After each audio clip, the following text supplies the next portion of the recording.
What's up? A little bit of a fantasy fight video. Anthony Joshua versus Michael Moorer. This came up because when Joshua lost to Usyk, I saw some people talking about it because Joshua, he fought a southpaw, and there aren't that many southpaw heavyweight champions in history. So he fought Usyk and lost. So then people are like, oh, what would happen if he fought Michael Moorer? And it was similar because Moorer was a smaller guy from light heavyweight who moved up to heavyweight. And Usyk's a smaller guy from cruiserweight who moved up to heavyweight. So it was kind of similar. Not that Moorer is anywhere near the fighter that Usyk is. I'm not saying that, but I guess that was a similarity. So a lot of people are bringing up Moorer's superior boxing ability and his jab. And I agree with that. And then some people are saying, yeah, but Moorer, he didn't have the greatest chin as you saw in the George Foreman fight. So Joshua would have flatlined him at some point. I think in general, Michael Moorer is a little bit overrated. I think he's kind of right place at the right time. I think he was moved a certain way and he was carefully managed. And I think he fought Holyfield when Holyfield was having that hepatitis heart attack over there. And even when he won that fight, to me, at best, that fight's like a draw because I didn't think he did enough to win it. But whatever. Then he had boxed well versus George Foreman. And he was winning all the rounds, but then got caught by Foreman, obviously, and Foreman stopped him. Then he had some decent wins after that. Vaughn Bean, he beat one other dude. I'm trying to remember one of the other dudes he beat. That was pretty good.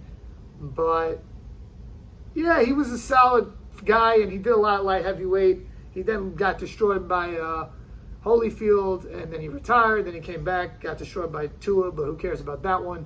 But the point is, I never really look at him. I never really thought, of him or Joshua. Actually, I want to take that back. I never thought of him as a great heavyweight. And with Joshua, I did think of him as a great heavyweight at one point, but I think over the last few years, he has kind of shown that he might not be as great as we thought.